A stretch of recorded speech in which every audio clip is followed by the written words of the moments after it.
우리 2024 교회 표를 힘차게 외쳐보도록 하겠습니다. 오른손을 불끈 드시고요. 시작. 오직 예수로, 오직 십자가로. 할렐루야. 아멘. 감사합니다. 오늘 함께 나눌 말씀은요, 시편 1편 말씀 되겠습니다. 시편 1편 말씀 같이 보도록 하겠습니다.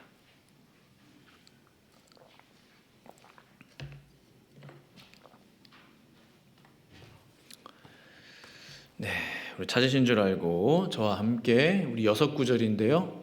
우리 한 목소리로 합독하도록 하겠습니다. 같이 읽겠습니다. 시작. 복 있는 사람은 악인들의 꾀를 따르지 아니하며 죄인들의 길에 서지 아니하며 오만한 자들의 자리에 앉지 아니하고 오직 여호와의 율법을 즐거워하여 그의 율법을 주야로 묵상하는도다. 그는 시냇가에 심은 나무가 철을 따라 열매를 맺으며 그 잎사귀가 마르지 아니함 같으니 그가 하는 모든 일이 다 형통하리로다. 악인들은 그렇지 아니하며 오직 바람에 나는 겨와 같도다. 그러므로 악인들은 심판을 견디지 못하며 죄인들이 의인들의 모임에 들지 못하리로다. 무릇 의인들의 길은 여호와께서 인정하시나 악인들의 길은 망하리로다. 아멘. 제가 한번 기도하겠습니다. 복의 근원이신 우리 하나님 아버지, 참으로 만복의 근원이신 우리 하나님, 이 시간 하나님의 복이 예배드리는 모든 성도님들의 마음 가운데 임하게 하여 주시옵소서. 복의 근원이신 하나님을 더 찬양하고 예배하고 그분께 우리의 모든 것들을 맡기는 그러한 모든 믿음의 사람들 될 수 있도록 은혜 베풀어 주시고 이 말씀 시간을 성령께서 주장하여 주시옵소서. 예수님의 이름으로 기도합니다. 아멘. 나는 참 복받은 사람입니다 라는 제목으로 하나님 말씀 증거하기 원합니다. 어제 우리는 사랑하는 김천일 목사님 천국 환송 예배를 은혜 가운데 잘 드리게 됐습니다. 제가 목사님을 통해서 배운 것이 하나 있다면 항상 긍정적인 말씀, 항상 밝은 표정, 저에게 참 도전이었습니다. 항암 치료를 받으시다 보면 굉장히 몸이 힘드실 텐데, 지치실 텐데, 이제 교회 나오실 때마다 그 센 약을 이제 드시고 이렇게 나오시는 거더라고요. 힘든 내색, 피곤한 내색, 아픈 내색 잘 안 하시려고 하고, 항상 밝은 모습으로, 식사도 잘 드시고, 그런 모습이 저에게 참 큰 도전이 되었습니다. 주일 예배 못 나오시는 날이면 전화를 이렇게 주세요. 일부러. 그래서 하시는 말씀이 문 목사님 미안합니다. 목회에 도움이 못해서 미안합니다. 아니 목사님 뭐가 미안하세요. 괜찮습니다. 계속 기도하겠습니다. 목사님 힘내세요. 목사의 마음은 목사가 제일 잘 아시죠. 한 자리라도 좀 채워주고 싶은 마음에 젊은 목사 좀 기죽지 않도록 해주시려고 전화 주셨던 거죠. 그 마음이 참 제 마음 가운데 잔잔한 은혜로 이렇게 남아 있습니다. 참 감사했어요. 최근에는 그런 말씀들을 자주 하셨어요.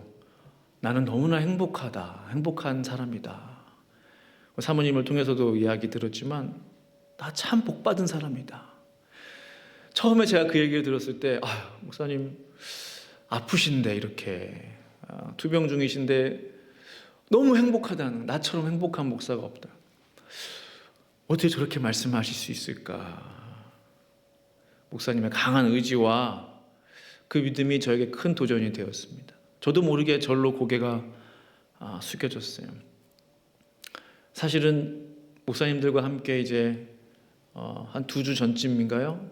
목사님 댁을 방문했을 때 김진성 목사님하고 정승 목사님 저하고 이렇게 방문했는데 그때도 농담을 하셨거든요. 제가 한번 말씀드렸는지 모르겠는데 이 셋 중에 이름도 정확하게 부르시면서 김진성 목사님, 정승우 목사님, 문인호 목사님 이 셋 중에 누가 내 장례 예배 때 설교할 거냐고 농담처럼 얘기하시는데 저희가 막 웃으면서 이렇게 대답을 이렇게 못했던 그런 일이 불과 몇 주 전 일이었습니다. 참으로 오히려 위로해드리고 격려해드리러 갔다가 도전받고 격려받고 돌아온 그런 기억이 납니다. 목사님의 말씀 중에 나는 참 복받은 사람입니다. 그런 말씀들을 해오셨는데 생각해봤어요. 복받는다는 게 뭘까? 복받았다. 난 복받은 사람입니다. 난 행복한 사람입니다. 라는 그 행복의 기준이 뭘까? 어떤 사람이 복받은 사람일까? 어떤 사람이 행복한 사람일까? 깊은 고민에 빠지게 됐어요. 성도님들께도 한번 제가 질문을 드립니다. 어떤 사람이 복받은 사람입니까? 어떤 사람이 행복한 사람이에요? 저는 행복한 사람입니다. 손 한번 들어주시길. 아유, 할렐루야.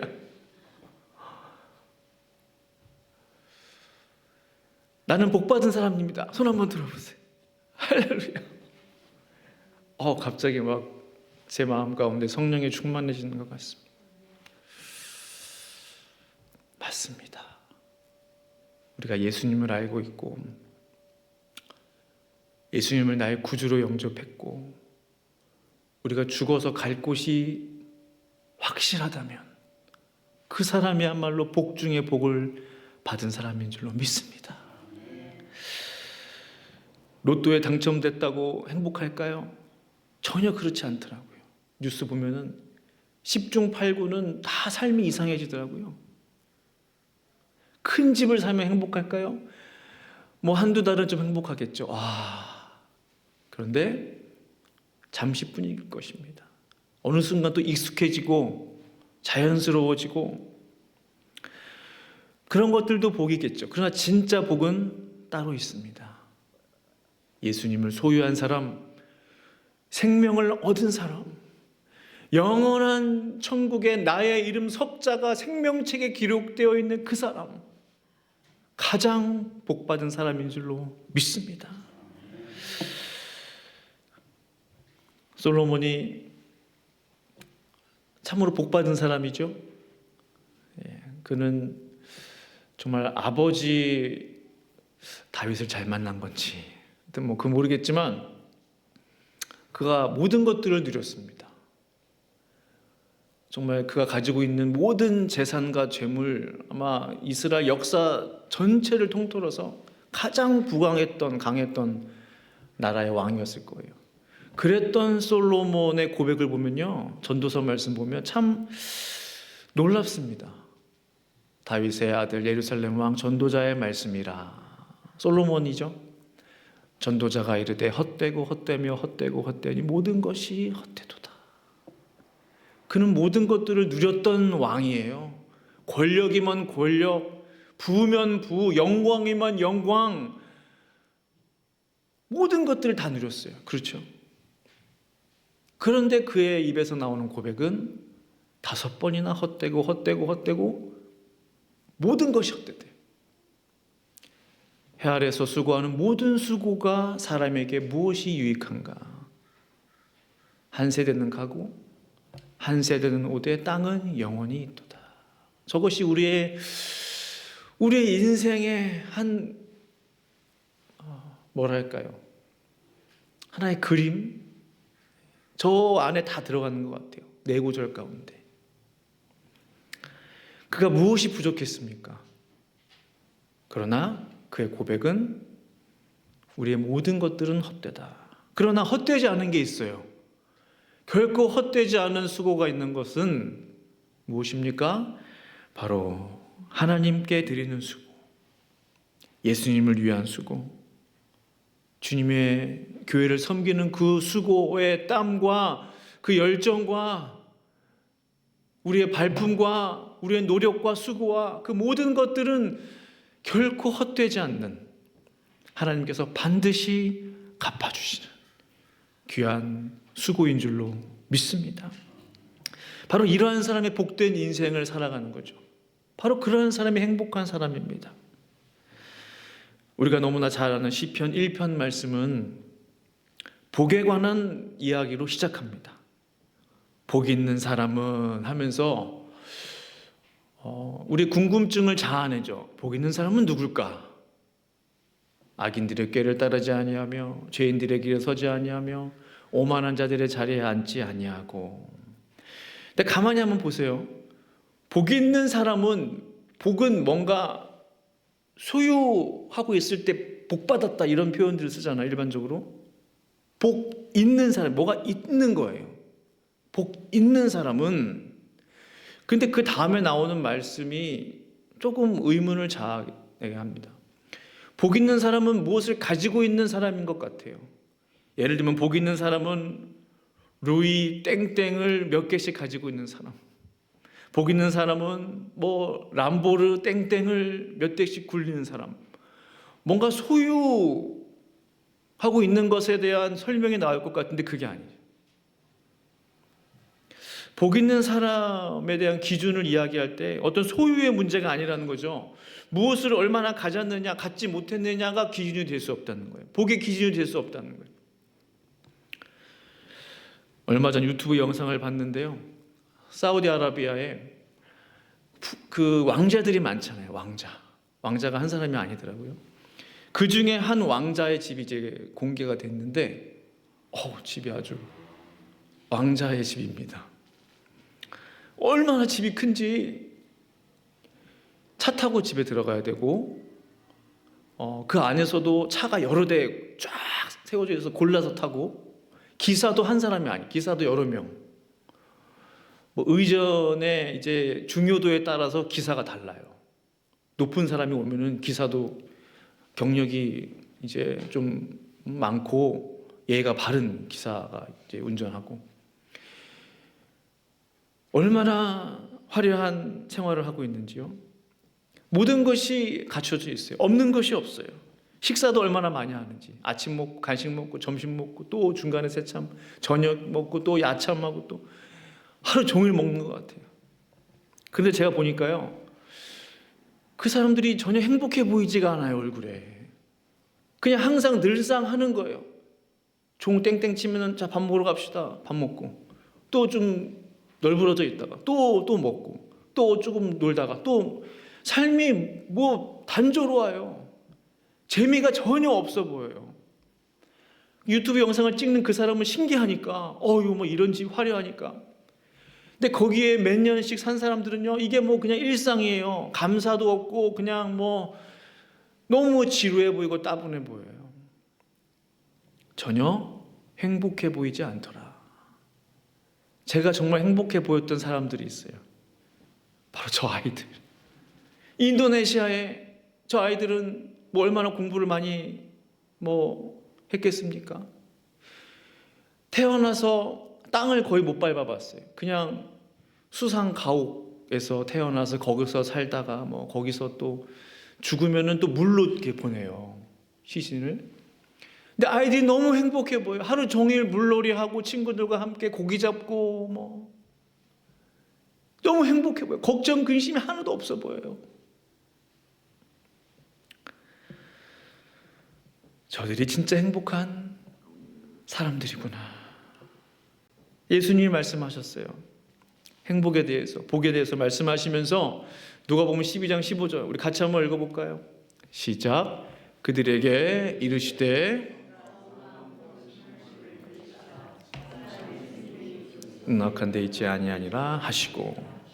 우리 예수님이 말씀하셨어요. 사람의 생명이 그 소유에 넉넉한 데 있지 아니하니라. 사람의 복이 얼마나 많이 가졌느냐 갖지 못했느냐에 있지 않다. 그런데 왜 우리는 그런 세상 사람들을 부러워하는지 모르겠어요. 저는 정말 솔직히 1도 안 부러워요. 왜 그 사람들 따라가는지 모르겠어요. 왜 세상 사람들의 성공 신화에 젖어 사는지 모르겠어요. 복 있는 사람에 대한 시편 기자의 설명은 무엇입니까? 오히려 악인의 꾀, 죄인의 길, 오만한 자의 자리에 앉지 않는 그 사람. 다시 말하면 뭐예요? 이 사람들을 이렇게 합축하면 어떤 의미예요? 죄 짓지 않고 사는 것이 복이구나. 이런 깨달음이 와요. 복 있는 사람은 하면서 설명하시는 말씀이 악인들의 꾀를 따르지 않는데요. 소유에 대한 말씀하시는 게 아니죠. 죄인들의 길에 서지 않는다는 거예요. 오만한 자들의 자리에 앉지 않는다는 거예요. 그게 복된 사람이라는 거예요. 시편 1편 1절에 복 있는 사람은 하면서 정의를 내리시는데 죄 짓지 않고 사는 사람이 복된 사람이다 라고 성경은 우리에게 교훈하고 있는 것입니다. 복에 대한 기준이 다르게 다가와요. 그렇다면 적극적인 차원에서의 복 있는 사람은 누구일까요?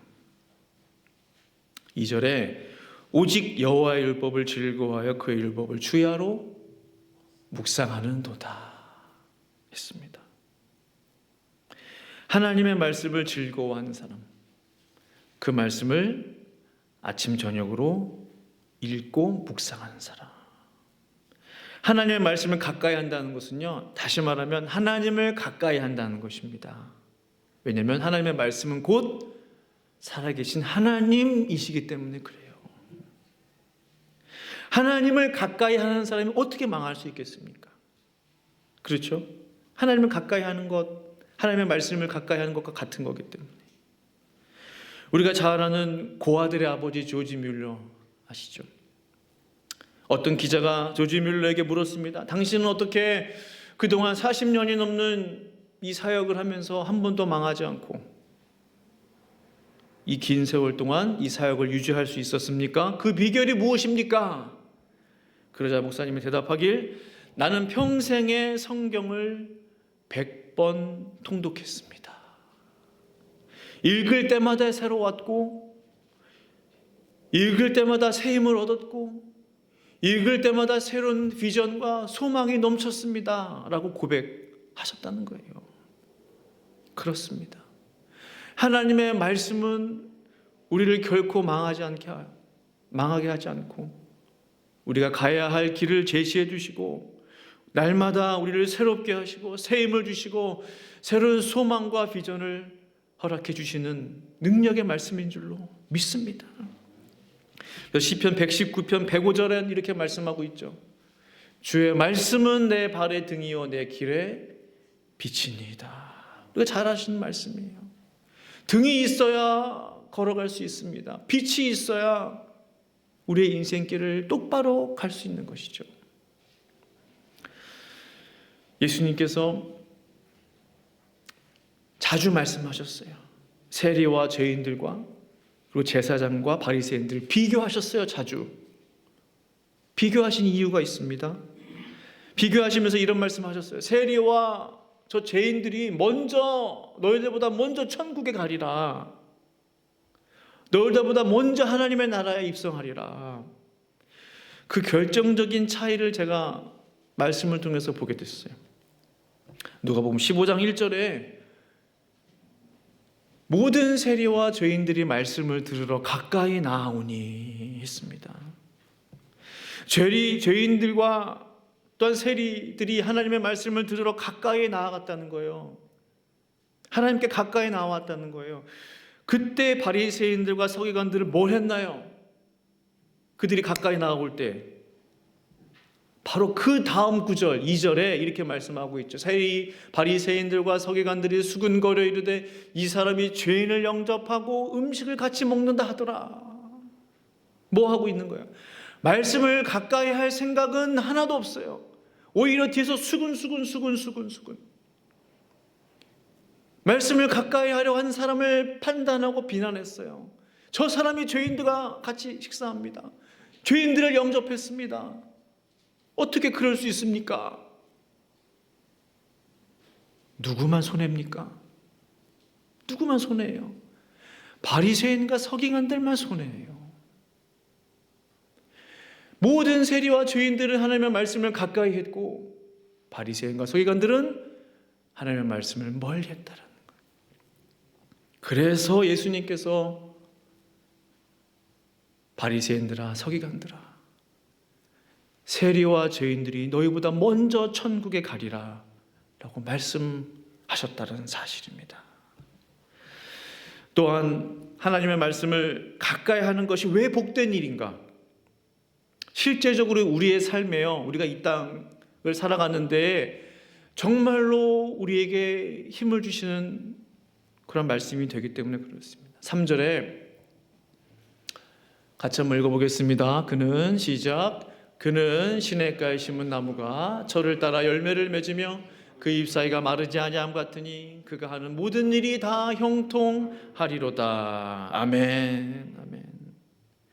말씀을 가까이 하는 사람은요, 말씀을 묵상하는 사람은요, 마치 사막의 그 오아시스 한켠에 심겨진 나무처럼 철을 따라 열매를 맺는다는 거예요. 날이 뜨겁든 건조하든 비가 오든 안 오든 상관없다는 거예요. 그 나무는 시냇가에 심겼기 때문에 1년에 한 번 열매 맺는, 철을 따라 봄, 여름, 가을, 겨울 때에 따라 열매를 주렁주렁 맺는다는 것입니다. 시냇가에 심겨 있기만 한다면 바로 그것이 하나님을 가까이 하는 사람, 하나님의 말씀을 가까이 하는 사람인 것이죠. 하나님을 가까이 하지 않는 사람, 하나님의 말씀을 멀리 하는 사람은 어떻게 되나요? 기본적으로 열매가 없습니다. 그 사람은 바람에 날아다니는 겨와 같다고 그랬어요. 엄청 대조적입니다. 한 곳에서는 열매를 주렁주렁 맺고 하나는 뭐 그냥 열매도 아닌 것이 그 바람에 나는 겨와 같다는 거예요. 겉으로 보면은 겨니까 그 안에 뭐 곡식이 있는지 아닌지 까보면 알겠지만 겨기 때문에 껍데기에 불과하다는 거예요. 왜 날아다녀요? 열매가 없기 때문에 가볍다는 거죠. 속이 비어있다는 거죠. 벼 이삭의 모습을 하고 있지만 실제로는 속빈 강정처럼 속이 비어있는 거예요. 껍데기에 불과하다는 거죠.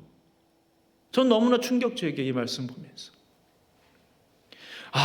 사람의 인생이 두 종류로 나눠지겠구나. 시냇가에 심겨온 나무의 인생을 사는 사람이 있고 이 땅에서, 아니면 바람에 요동치고 날아다니는 겨와 같은 인생이 있구나.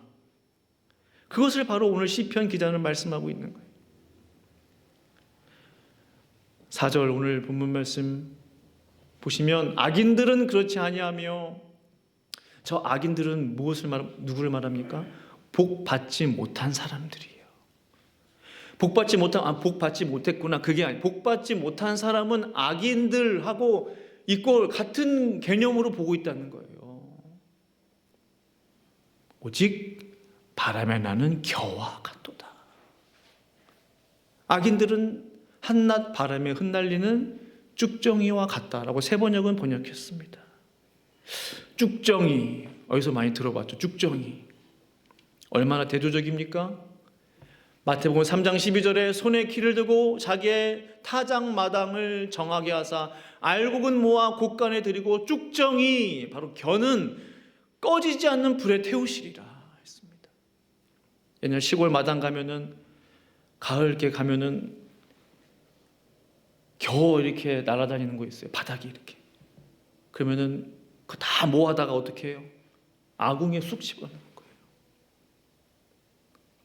그냥 태워버리는 거예요. 저 그림이 딱 떠오르더라고요. 불에 태움 받을 수밖에 없는 것이구나. 얼마나 그 꺼지지 않는 불의 고통이 큰지 5절 보시면, 그냥 오늘 본문 말씀을 같이 함께 보는 거예요. 5절 말씀은 제가 읽겠습니다. 5절 말씀 보시면 이렇게 기록되고 있죠. 그러므로 악인들은 심판을 견디지 못하며 죄인들이 의인들의 모임에 들지 못하리로다. 했습니다. 그 심판을 견디지 못한다고 해서 얼마나 그 고통이 크면, 얼마나 그 심판의 불의 고통이 크면 그것을 견디지 못해요. 사랑하는 성도 여러분, 저는 이 시편 1편 말씀이 다시 제 마음 가운데 이렇게 새롭게 되는 것 같아요. 단순히 그냥 우리가 아는 그동안에 알았던 말씀은 복 있는 사람은 쭉 하면서 말씀을 묵상하는 자로다, 거기로 이제 결론을 맺어버려요. 그러니까 한쪽 면만 보는 거죠. 그럼 복 받지 못한 사람은 어떻게 되느냐, 그걸 알아야 될 거 아니에요. 왜? 우리가 다 같이 이 세상을 살고 있기 때문에. 혹시 내가 복 받지 못한 사람이면 어떻게 해요? 다 복 있는 사람이겠습니까? 그렇지 않잖아요. 모두가 다 구원받으면 좋겠죠. 하나님의 뜻이지만 성경은 그렇게 말씀하고 있지 않잖아요. 하나님의 백성이 있고 하나님의 자녀가 있지만 반대인 마귀의 자녀, 사탄의 자녀들도 있다는 거예요. 얼마든지. 복 받는 사람이 있고 복 받지 못하는 사람이 있다는 거예요. 그 두 가지를 반드시 시편 1편 말씀을 통해서 우리는 같이 동시에 교훈을 받아야 하는 것입니다.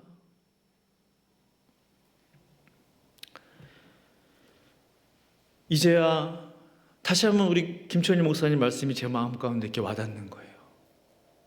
나는 참 복받은 사람이야 라는 말씀을 하셨던 이유를 제가 다시 한번 좀 생각하게 됐어요. 우리 목사님은 진짜 복이 무엇인지 정말 아셨던 분이구나. 그것을 고백하셨구나. 나는 참 행복한 사람, 나는 참 복받은 사람이야. 그렇죠, 맞습니다. 목사님은 정말 큰 복을 받은 사람이에요. 이제 곧 가장 행복하고 아름다운 곳에서 그 복을 누리게 되실 거기 때문에 이 시간 다시 한번 말씀을 마무리하면서 질문을 드리기 원합니다. 성도 여러분께서는 복 받은 인생이십니까? 아니면 복 없는 인생이십니까? 무엇 때문에 복 받았다고 생각하십니까? 하나님의 말씀을 더욱 가까이 하실 수 있기를 바랍니다.